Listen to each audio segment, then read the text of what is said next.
চুপ গেলেন চিকিৎসার কথা বলে ইংল্যান্ড।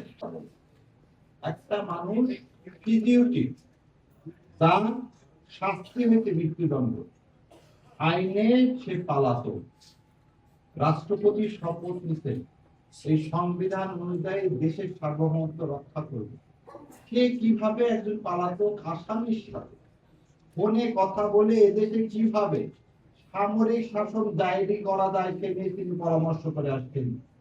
যে কথাটা আমি প্রথম দিন থেকে বলছি, শোনেন, আব্দুর রহমান বিশ্বাস, অনেকে ইতিহাসের কথা জানেন না, আব্দুর রহমান বিশ্বাসটা সেদিন বলছে আমি মৃত্যুকে বেছে নিব কিন্তু আর্মির হাতে ক্ষমতা দিব না। সেজন্য নাজিম শাহ সেদিন ক্ষমতা টেকওভার করতে পারেনি।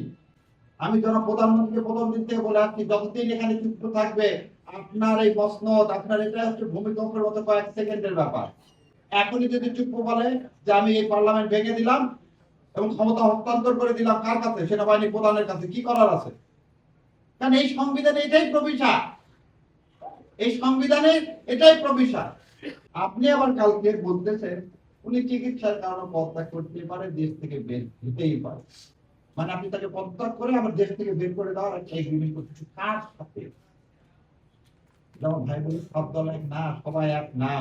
জুলাইয়ের সাথে বেইমানি করতেছে বলে আজকে সংস্কার হচ্ছে না, জুলাইয়ের সাথে বেইমানি হচ্ছে বলে এই ভাইয়ের সন্তানদের এখনো বিচার হচ্ছে না। তো এই রক্তের বিরুদ্ধে দাঁড়ায় আছে কে? এই কনস্টিটিউশন। এই কনস্টিটিউশন যতক্ষণ আপনি অবৈধ ডকুমেন্টটাকে যতক্ষণ পর্যন্ত সংস্কার না করবেন, বৈধ ডকুমেন্টটাকে যতক্ষণ পর্যন্ত আপনি বাতিল না করবেন, বৈধ বাংলাদেশের জন্মে